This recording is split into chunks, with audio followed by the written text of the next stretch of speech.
The office hummed with the familiar rhythm of keyboards clicking, phones ringing, and muted laughter drifting between cubicles. The morning sun streamed through the glass walls, glinting off the polished desks of employees, too focused on appearances to notice the quiet woman stepping in. Maya, the new assistant, walked carefully, clutching a stack of reports against her crisp black dress. Her posture was straight, her smile polite, but her presence seemed to draw stares.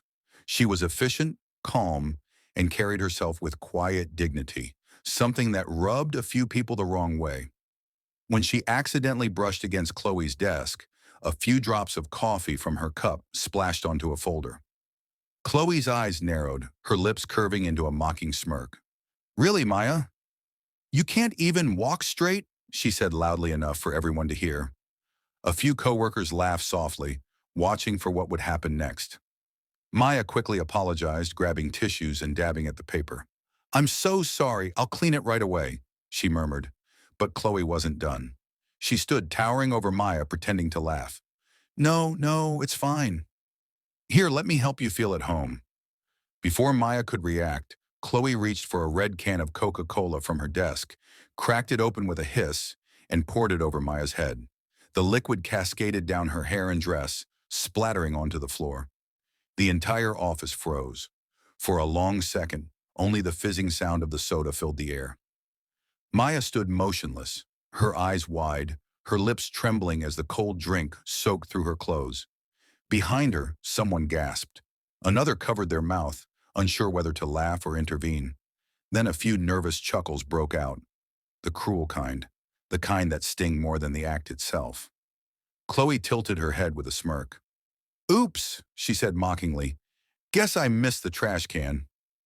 Maya swallowed hard, blinking back tears that mingled with the sticky drink dripping from her chin. Her hands shook as she tried to steady herself, every eye in the room burning into her. She wanted to speak, to defend herself, but her voice refused to come. And in that unbearable silence, as laughter flickered through the air, something deep inside her broke and hardened. Maya stood in the middle of the office, the scent of cola heavy around her, her black dress clinging uncomfortably to her skin. Every second stretched longer than the last. The liquid dripped from her sleeves, forming a sticky puddle at her feet. Around her, no one moved. Some employees stared at their screens, pretending to work, while others exchanged uneasy glances, torn between guilt and fear of becoming the next target. Maya tried to gather her scattered reports, her fingers trembling as the wet pages stuck together. Her voice cracked as she whispered, "It's okay. Really, it's okay." But it wasn't. The humiliation pressed down on her like a weight she couldn't lift. Her heart pounded in her chest, and every rustle of laughter behind her felt like a knife. Chloe leaned back in her chair, spinning slightly, her lips curved in cruel amusement. "Oh, come on, Maya. Don't look so dramatic," she said, rolling her eyes.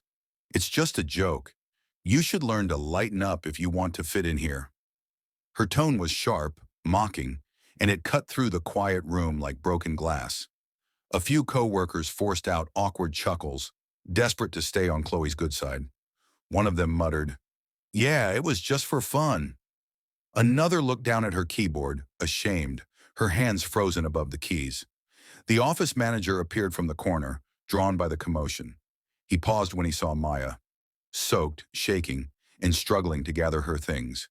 His eyes darted to Chloe, then back to Maya. "What's going on here?" he asked flatly. Chloe spoke first. "Oh, nothing serious. Just a little misunderstanding," she said lightly, still smirking. Maya opened her mouth to speak, but the manager waved his hand impatiently. "All right, let's not make a big scene. Just clean this up and get back to work. We have clients coming in." The words hit harder than the soda. No concern, no apology, just dismissal. Maya's eyes stung, but she refused to let tears fall where they could see. She took a deep breath, nodded silently, and gathered the last of her papers.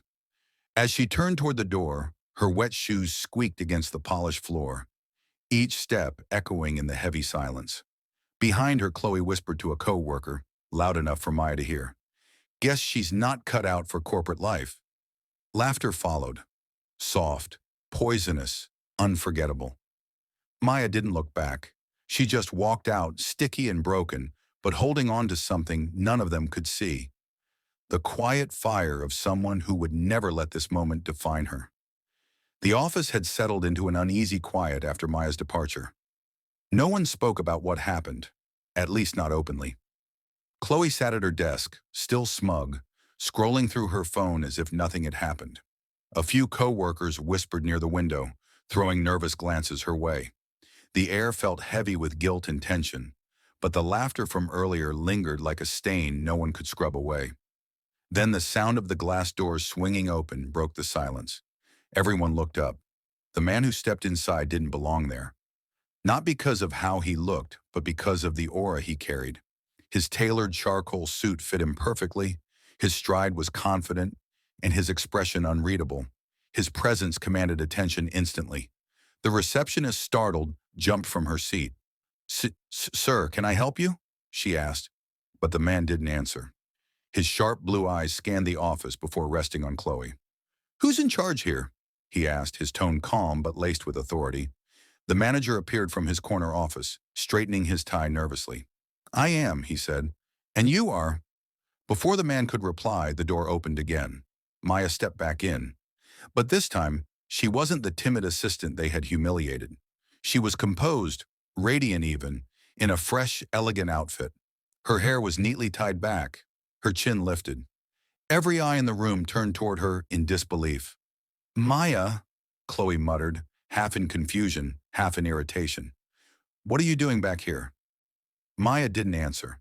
Instead, she walked quietly toward the man and stopped beside him. He looked at her gently, his expression softening for the first time. Then he turned back to the stunned employees and spoke in a voice that carried through every corner of the room. "My name is Ethan Cole," he said simply. "I own this company." A wave of panic rippled through the office. The manager's face drained of color. Chloe's mouth fell open. Whispers erupted among the staff. "The Ethan Cole? The billionaire investor?" Ethan's hand brushed Maya's shoulder.